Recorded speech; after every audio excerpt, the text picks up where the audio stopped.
Come on in to Margaret McSweeney's Kitchen for Kitchen Chat, where every week you'll meet chefs, cookbook authors, foodies, gourmets, and just plain people who love to eat. And along with laughter, chat, recipes, and stories about food, you'll sometimes also hear words of inspiration, love, and hope. As Margaret always says, Kitchen Chat is food for the senses and food for the soul. So grab a cup of coffee, put your feet up on a comfy chair, and get ready to spend a little time with Margaret and her friends. Hello, everyone, and welcome to Kitchen Chat. This is Margaret McSweeney, your host, and I am so delighted that you're taking the time to drop by my kitchen today. For those new listeners, welcome, and a little bit of background. Each week on Kitchen Chat, some wonderful cookbook authors, foodies, chefs, and people who just love food join me in my kitchen. And yes, I confess that I am the world's most horrible cook, yet I am so glad you're joining me on this culinary venture and learning all there is about the wonderful world of food. Well, today I am just so honored and delighted to introduce you to our first guest. Melissa Clark is a New York Times dining section columnist, and I'm sure many of you have read her wonderful columns about food. It's called A Good Appetite in the dining section. She also has written for Bon Appetit, Food and Wine, and Martha Stewart. Her work has appeared in Best Food Writing 2007, and she's a regular guest on NPR's national broadcast, The Takeaway. And also, she has written 32 cookbooks. I'm so impressed, including In the Kitchen with a Good Appetite, Braise with Chef Daniel Boulud, The Last Course with former Gramercy Tavern pastry chef Claudia Fleming, and even the Dean Family Cookbook with Paula Dean. I am just so honored to invite and welcome Melissa Clark on Kitchen Chat. Welcome, Melissa. So nice to be here. Thank you. Oh, well, thank you for taking the time today. And congratulations on your latest book, Cook This Now, 120 Easy and Delectable Dishes You Can't Wait to Make. I love this. Thank you. It has a great cover, and readers, I encourage you to visit her website, melissaclark.net, and get even more information. I love the way you describe the food and share a bit of your life with us in terms of choosing and selecting the ingredients that go into each recipe. Could you talk a little bit about how this cookbook is divided seasonally and a bit of a highlight from each one? Well, I decided to organize the cookbook into monthly chapters. Mm-hmm. So there are 12 chapters. Each one corresponds to a month, and obviously all the recipes are recipes that I made in that particular month. And what I thought was so helpful for people was to really be able to see what the perfect thing to cook right now would be. So for example, here we are in the middle of December and it's cold, and so we're all thinking, hearty stews. And, seasonal cooking isn't just about what vegetables are available, although that is a big part of it. It's also what we feel like eating. We want to eat slowly braised meats in the winter, or slowly braised soups, slowly simmered soups, things that are very hearty and warming. And in the summer, we want to eat lighter. We just do. The weather is warm. We want light things. And then I always try to use vegetables that are in season, and also things, people also don't realize, and I certainly didn't until I started really thinking about what seasonal eating meant. There are meats and there are fish that are also seasonal. For example, salmon is in season in the summer. And when we get salmon the rest of the year, it's either been frozen if it's wild or it's been farmed. So there's some interesting things that I learned along the way that I share in the book. That is great. And one section I really devoured, pardon the pun, is your trip to the farmers market there in Brooklyn's Grand Army Plaza during the middle of winter. Yes, that is, a lot of farmers markets all over the country are not even open in the middle of winter. Right. And there's a good reason why. Winter's a terrible time to try to find seasonal produce. Nothing is growing, but there are many reasons to go, and a lot of it is feeling connected to where my food comes from. I mean, there's something incredibly satisfying for me about going to the farmer's market when there's nothing new there, because I get incredibly intimate with what is there. In my chapter intro, I liken it to living in a big city in the summer. In the summer, the farmer's market's just like basically like living in Manhattan. There's so many things there. You can't possibly get to know them all, just like you can't possibly get to know all your neighbors, Right. You see, the bounty is overwhelming.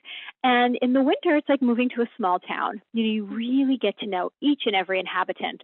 I mean, I know rutabaga and turnips and every potato variety in this very intimate way that I really like. And I feel very grounded in the seasons as well when I go all year long.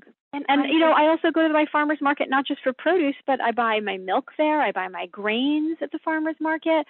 I buy my eggs and I buy my meat. So there's lots of reasons for me to keep going, even when it's freezing outside.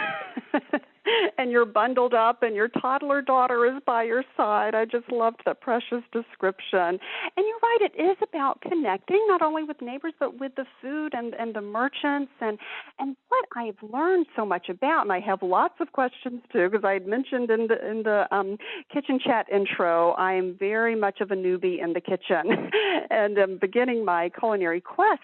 But I love how you discuss all the different ingredients. For example, turnips. I had grown up in the South and mainly ate the turnip greens. But and I just read in your Good Appetite dining section, you have this wonderful turnip recipe there, and you talk about turnips throughout your new cookbook. Now, one thing I had never heard of, Melissa, and I'm curious about, during the spring section of your cookbook, you talk about ramp. RAMP. What exactly is a ramp? Oh, did you not have it in the South? I'm never sure where ramps grow. They grow in different pockets. I guess mostly on the eastern seaboard, but I think there are places they grow in the West as well. And ramps are like a wild leek, or like almost like an overgrown bulbous scallion. And they are so sweet and so delicious. And we get those in the farmer's market every spring. And they are one of the first things we get in the spring. And they're so cleansing and green and fresh tasting. As soon as the spring comes, the first thing you see pushing up in the snow that's edible, you see chives, one of the first things. And you see ramps. And it's the alliums, the onion family, that really kicks us off.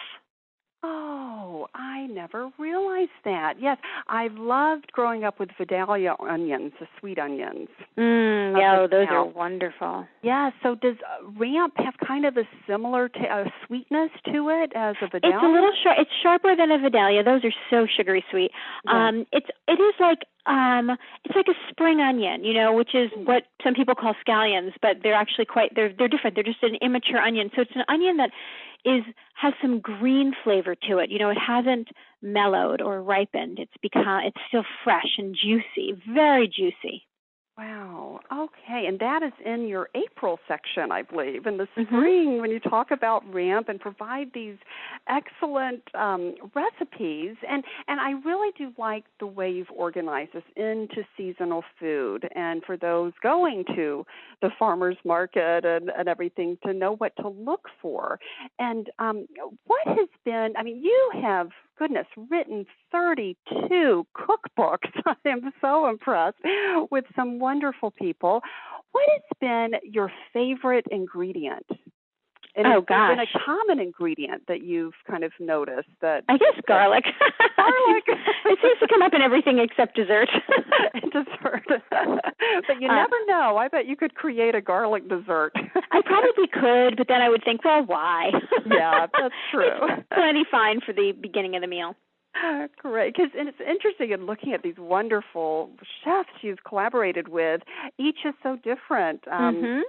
With Chef Daniel and, of course, Paula Dean and all of that, and with different areas of the country and cuisines. Yet, how interesting that there seems to be a bit of garlic sprinkled throughout. I think it is the big unifier, like I said, except dessert.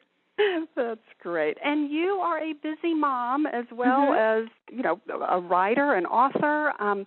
What would be some recipes that are highlighted within your new cookbook? And it's called Cook This Now by Melissa Clark. And listeners, we will provide a link to her website and book.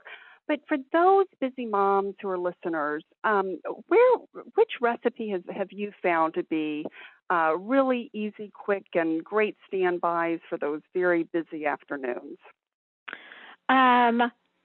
Well, I mean, we love macaroni and cheese. What kid doesn't love macaroni and cheese, and what parent doesn't love macaroni and cheese?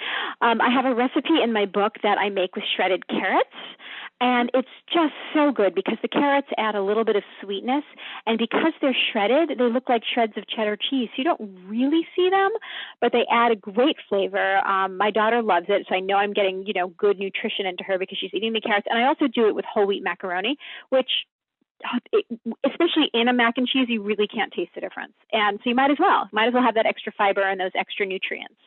So that is a really good one, very kid-friendly, but also very healthful. Dahlia loves bean soups.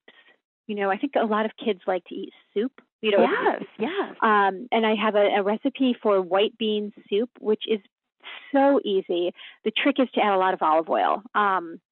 That's why beans in Italian restaurants taste so good. They just add a ton of good oil. That olive oil. Okay. That olive oil. So it's a white bean soup. It's sort of like a stew soup, somewhere in between the two, with lots of olive oil and lots of garlic. And that one is delicious, and Dahlia loves that. Coconut rice. Coconut rice is another great kid food. And I make it with brown rice, but you could use white rice. And it's basically, I simmer it in half coconut milk and half water, and it just adds a creamy richness. And I serve that one with a very adult coconut chili short ribs, coconut chili braised beef short ribs, which are to die for. And they're a little bit spicy for Dahlia, but she'll eat them. I just wipe off some of the sauce, and she'll eat the meat because it's very tender. Short ribs, when you braise them, are so tender. In fact, she had short ribs for lunch today, not the coconut chili ones, just simple braised short ribs that we did. She likes meats.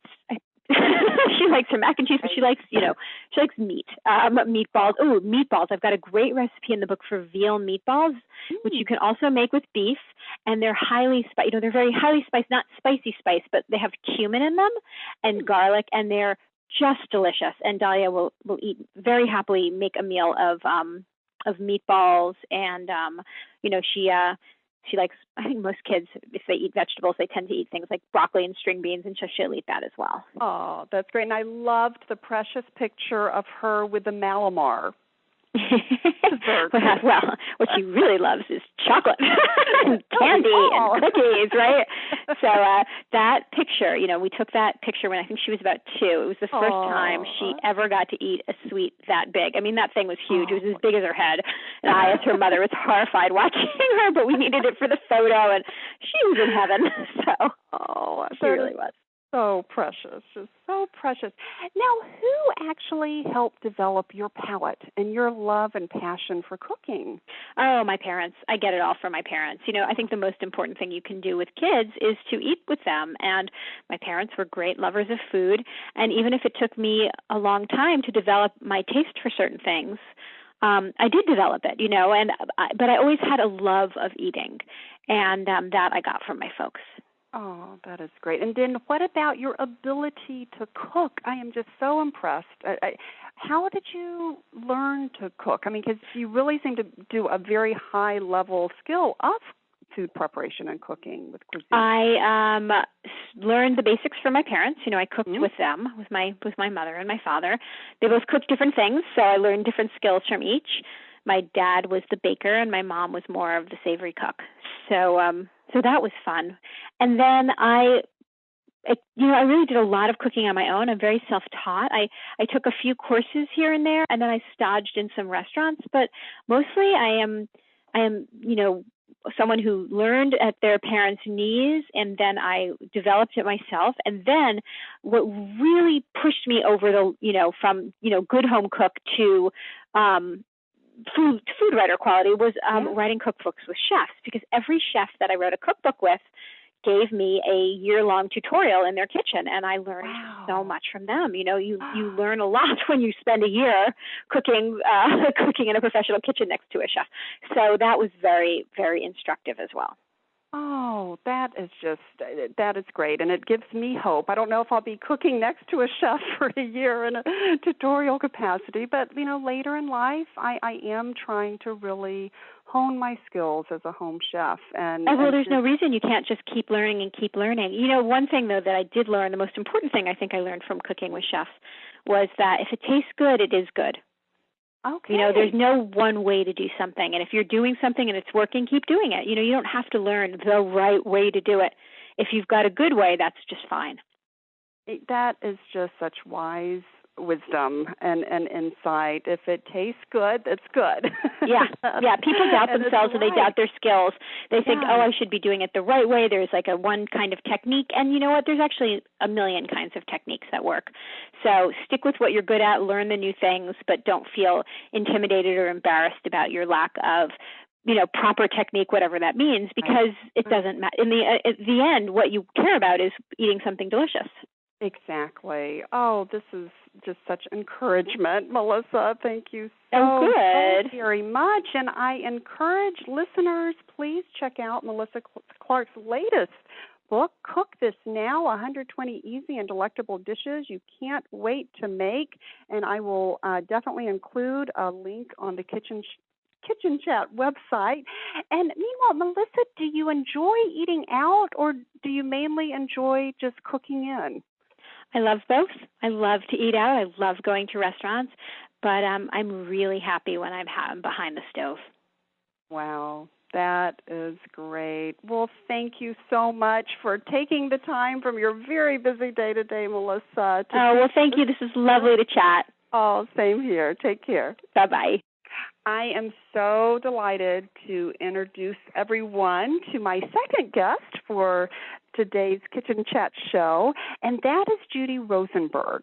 Judy is the founder, the visionary, just the incredible person behind Rosie's Bakery, which is an icon in the Boston area. I'm sure many listeners out there have definitely stopped by her place to enjoy the treats and sweets that she prepares.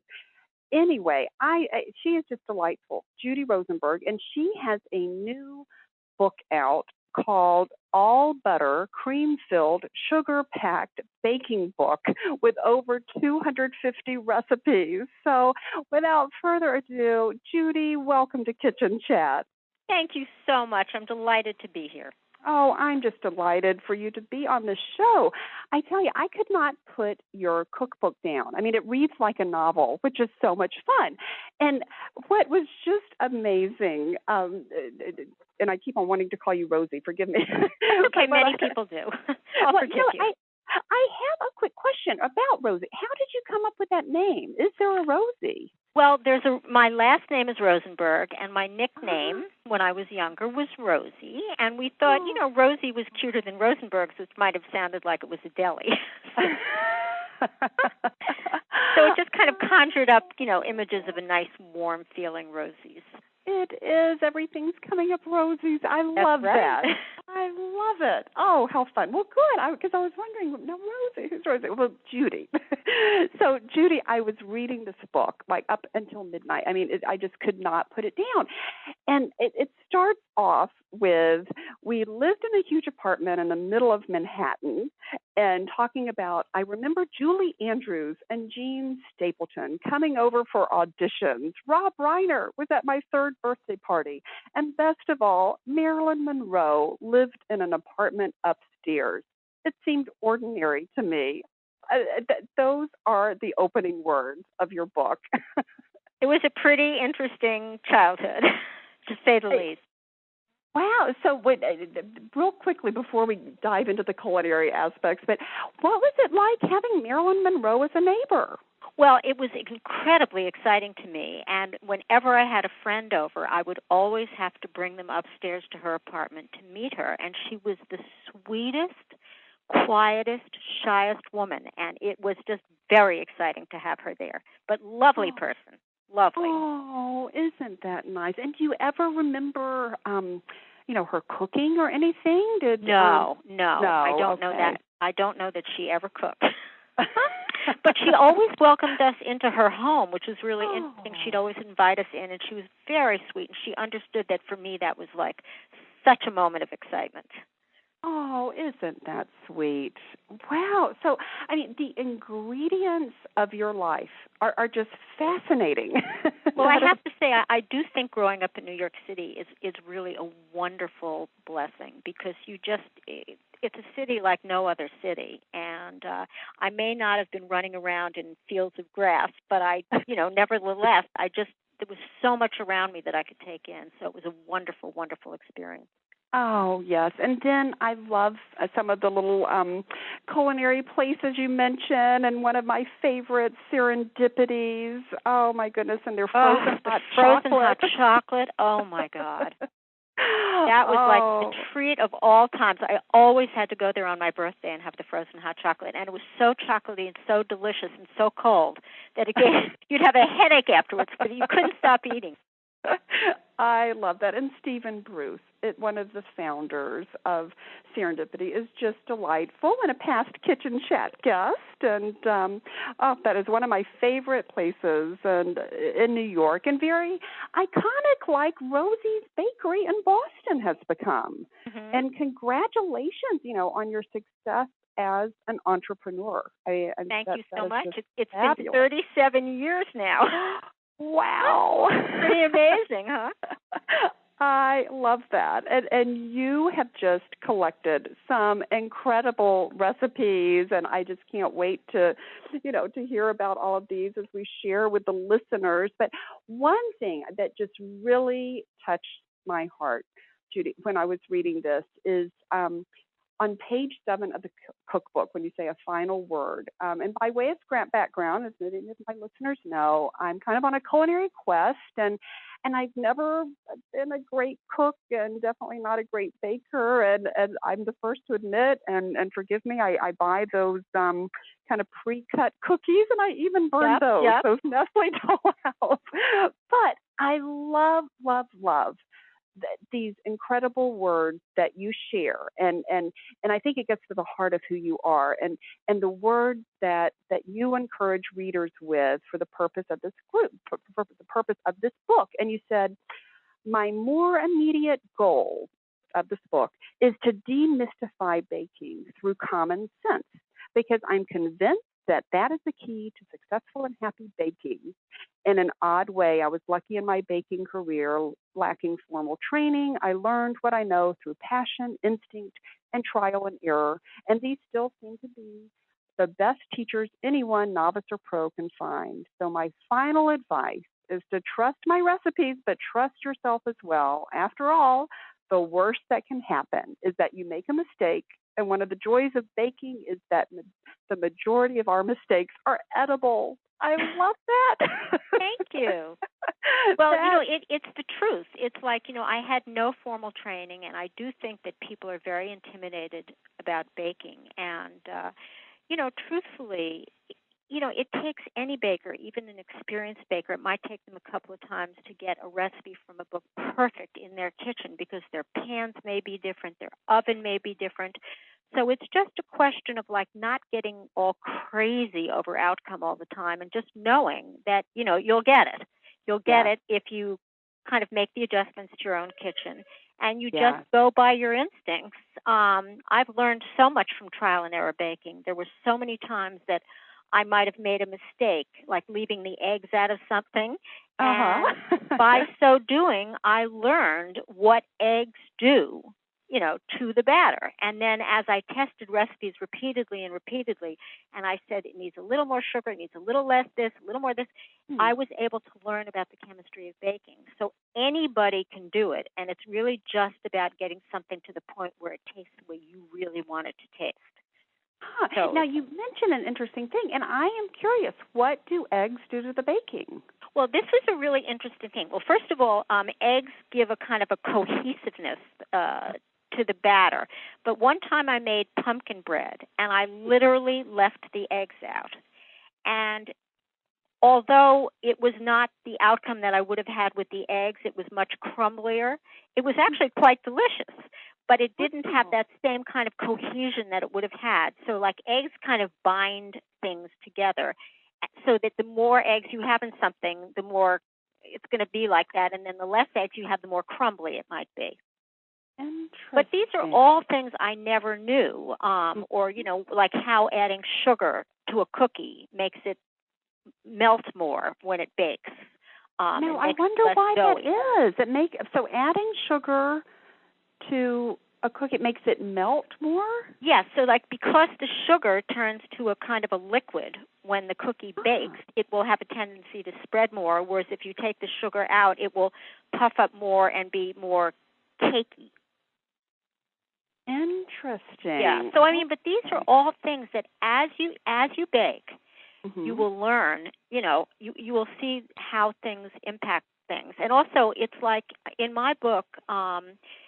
For example, I don't just say bake it for so many minutes. I say bake it until it looks a certain way, feels a certain way, approximately this many minutes, because there is so much variation in people's ovens and people's pans that I think sometimes when people make things right out of a book and they do it for exactly that number of minutes, take it out of the oven and it isn't right, then they just get like, oh my God, I can't bake, I'm a failure. That's me.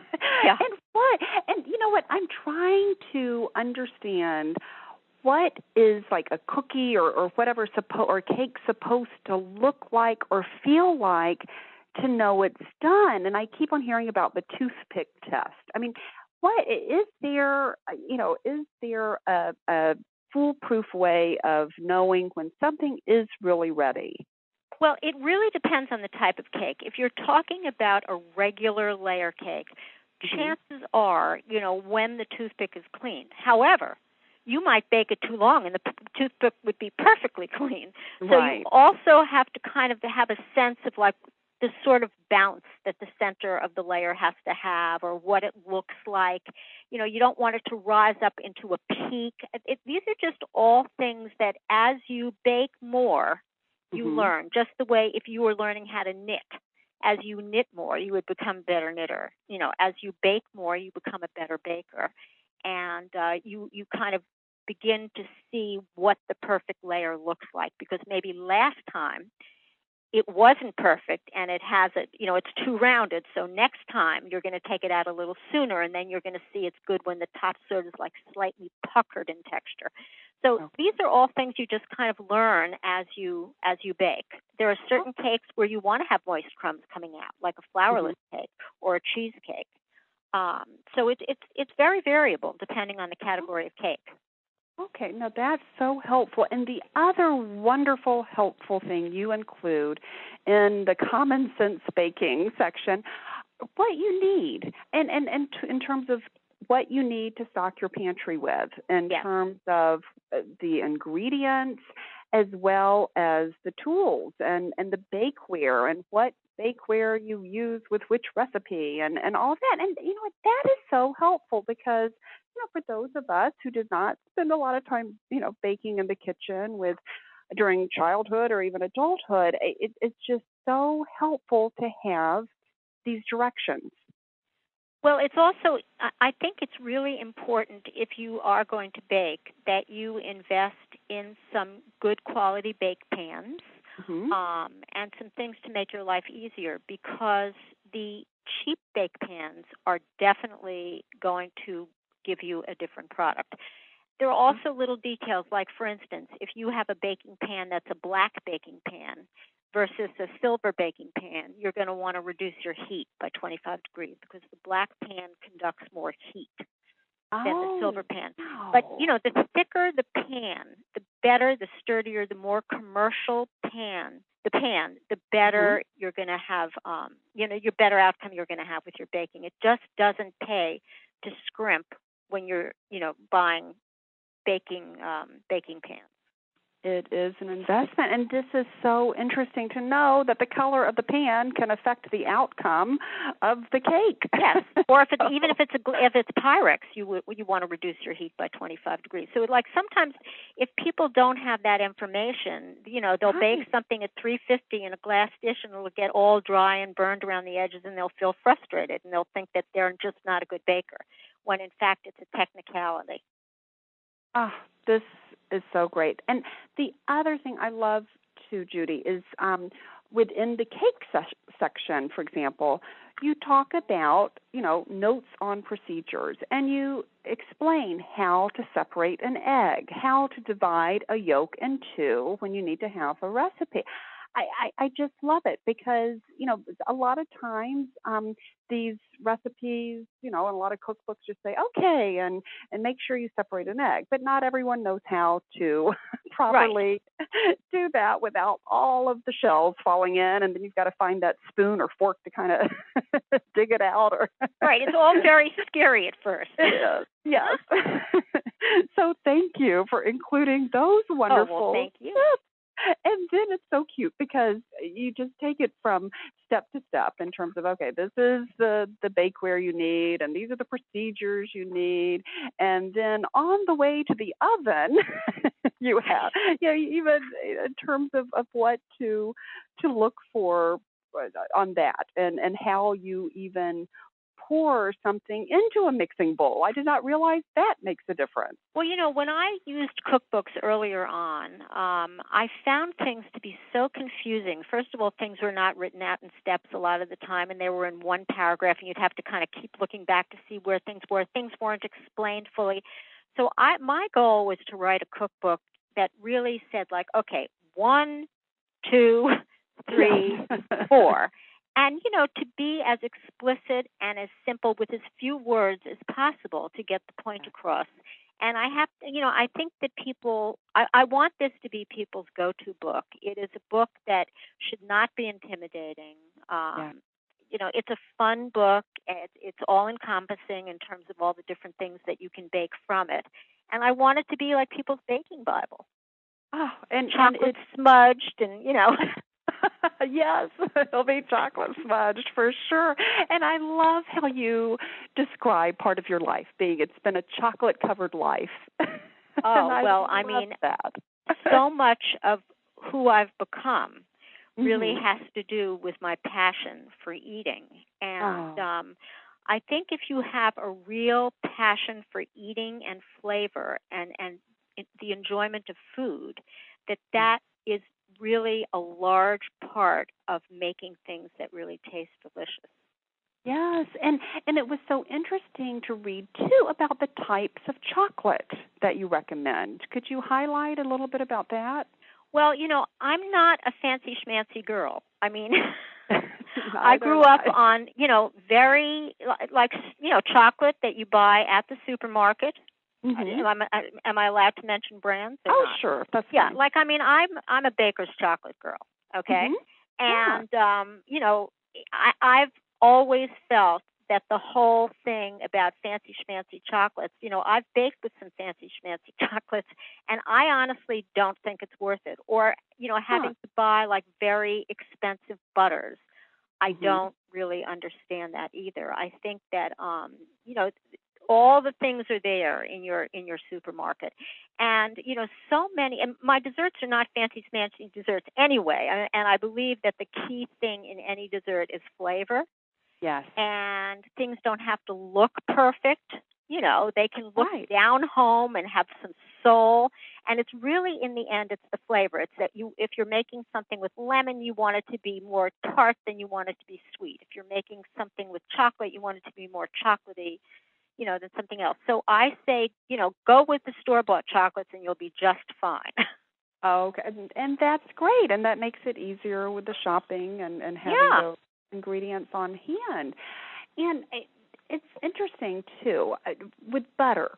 Do you use salted or unsalted? And what is the determining factor for that? Okay. I use unsalted, and I use it because once you use salted butter in a recipe, then you have to make an adjustment with the rest of the salt that's called for in the recipe. So I have always used sweet butter, and it's just a better control as far as then knowing how much salt you want to put into the recipe. So, if somebody only has salt butter in their house on any given time and they want to bake, they can certainly use it. I would just maybe cut the added salt in half. Okay. In so doing, so that you don't have something that comes out too salty. Right.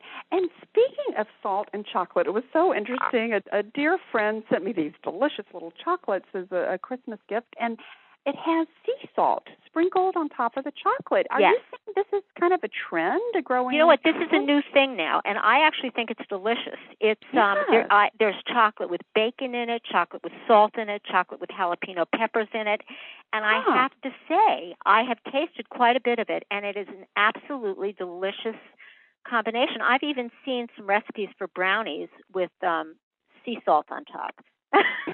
Yes, I mean, it's a great combo. I was so surprised. I'm like, salted chocolate. Yeah, it's really an interesting concept, and at some point, I definitely plan to, do some stuff with that, because there are, I've always loved, like, for example, there are some recipes in the book that combine chocolate with sour cherries, and it's that kind of tart.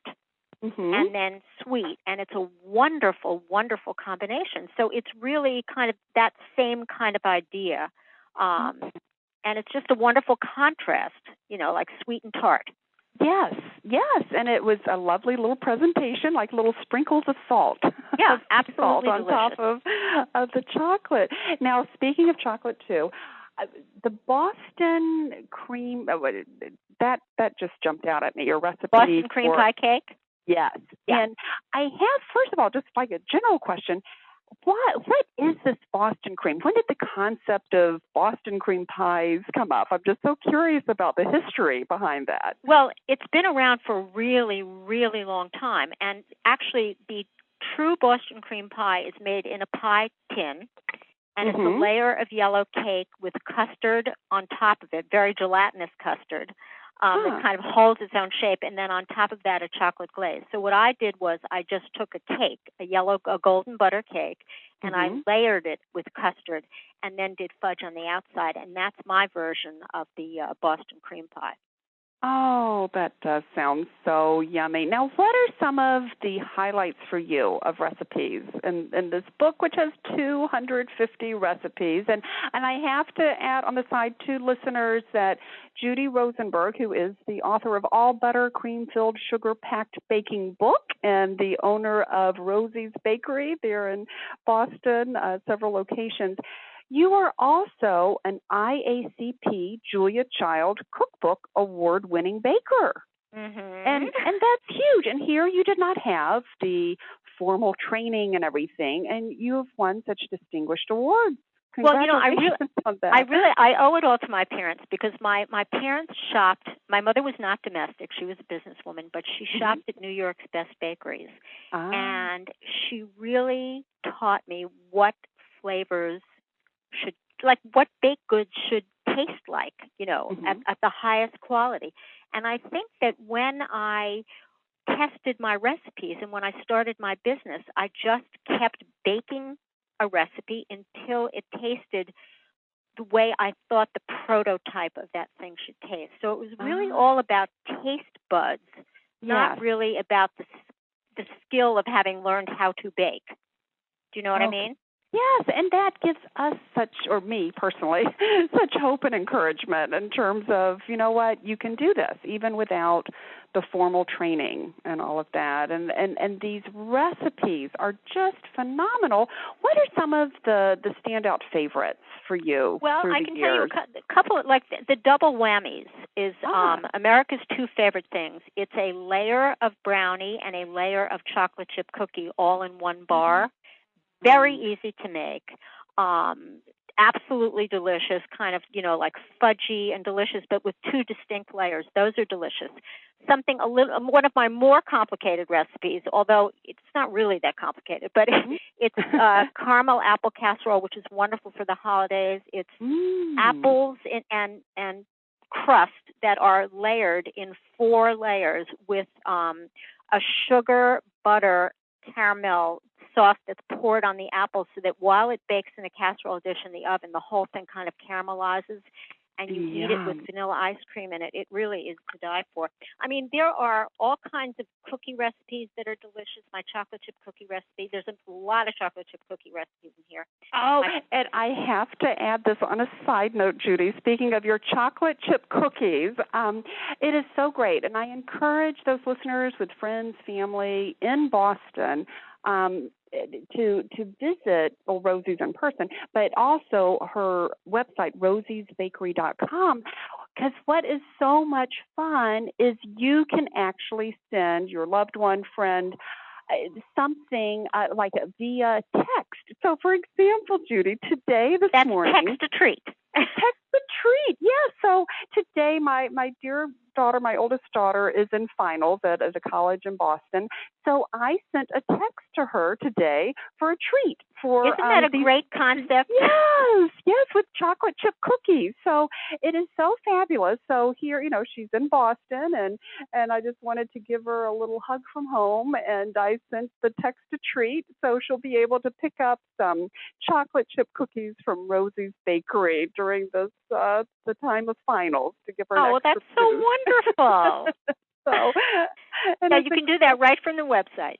Yes, and it's so easy too. It just really is easy. You just kind of click on everything, and so thank you for having that. I mean, it just makes it easy to share some hugs from home. Well, after all, texting is the thing of the day, right? It sure is. It sure is.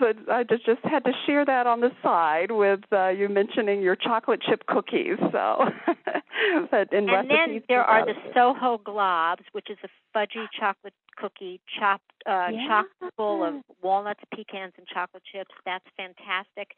There are some wonderful fruit pies in here. There's my matzah crunch for the Jewish holidays around Passover. There's donut holes. Oh, so easy to make and so delicious. This sounds great, and I'm getting so hungry talking about all this. Now, what was your inspiration for the Soho glob? Is that what it's called again? Well, I was in New York. I think after I had moved away from New York, I came back to New York, and of course Soho was the place to go. And there was a place called the Soho Charcuterie. And I went in there, and they had these big clunky cookies that were just divine. And I thought to myself, oh my God, I have got to have something like that in my store. So I bought I think they were in the Soho Charcuterie cookbook, and I kind of worked them to the way I wanted them to be in my store. And they are just unbelievably delicious. They're kind of like, if somebody said to me last night, they're like if a brownie and a cookie had babies. I love it. They're like literally the cookie counterpart of a brownie, Oh, I love that. Now, another interesting thing I've never heard of, what is a Mandelbrot? A Mandelbrot. Okay, Mandelbrot is really, it's a Jewish word for a biscotti. It's almost like a biscotti. It's like biscotti. And it's a very integral part of the Jewish baking heritage. Wow. It's a little richer than a biscotti because it's made with butter most often, and you can put all different kinds of things into it, chocolate chips or whatever. And it's a wonderful little cookie to have because it's not as rich as, for example, the Rosie's thumbprint cookies, the raspberry thumbprint cookies, which are melt in your mouth shortbread cookies, butter, flour, sugar, period. Oh, yum. Unbelievable melting in your mouth, just like everybody's grandma used to make. I mean, I think most of the recipes in this book are very nostalgic recipes. They're all things that kind of call forth memories of our childhood, our grandmothers, things that are part of the American heritage. And they're not intimidating, Right. And chocolate is definitely part of the American heritage. And I love where you talk about pecans because, definitely in the South where I grew up, we just loved pecans and pecan pies at family gatherings and everything. So it's such a beautiful nut. I mean, it's a great nut. Great nut. Yes. So So thrilled you paid homage to that too. And the fact that it's the Rosie's Bakery all butter, cream filled, sugar packed. I believe that when you eat dessert, it should be the real thing. I'm certainly not advocating that people, have just nothing but fat in their diet, because I think you should basically eat a healthy diet and exercise and all that stuff. But I really do believe that, there has to be that occasional decadent indulgence, because the joy you get from that is just sort of part of my holistic view. It's the yin and yang of life, and the fact that, you have to have those little indulgences to kind of keep you happy as a person in general, at least for me, being that I love food as much as I do. Right, and you're right. It's all about balance and really just embracing the joy of life. And chocolate does bring great joy. Chocolate, butter, all those things. As all combined. My mother, in the old days, before really people thought about fat and cholesterol, I had a great-grandmother who lived to be 98, and my mother said she had bread with her butter. Oh, how cute! She had bread with her butter. Ate so much butter. Ate bread with her butter. So, that is great. I can get into that. For sure. Oh, well, Judy, this has just been so delightful hearing about your recipes from the all butter cream filled sugar packed baking book, which is available now, and I will make sure I provide a link on Kitchen Chat, listeners, so you can connect with that, as well as a link to rosiesbakery.com, and you can have a look on all the different menus she has available, her blog, the store, recipes, all of these wonderful, wonderful things are featured on her website as well. And I'm just so appreciative of your bringing a little sweetness into the kitchen today here on Kitchen Chat. Well, I'm honored to have been on your show, and I thank you so much. It was absolutely lovely chatting with you. Oh, thank you so much. And listeners, I will leave the link. And meanwhile, as you gather together in your own kitchens with family and friends, remember to savor the day. Thank you for joining us today. If you're interested in Margaret's books, A Mother's Heart Knows, Pearl Girls Encountering Grit, Experiencing Grace, and Go Back and Be Happy, please just click on the covers on the webtalkradio.net page in front of you. Margaret would love to connect with you and hear from you, so join her on Twitter, Facebook, her blog, or click on this website to leave a note and share a recipe. Thank you again, and we'll see you here again for a new show next week.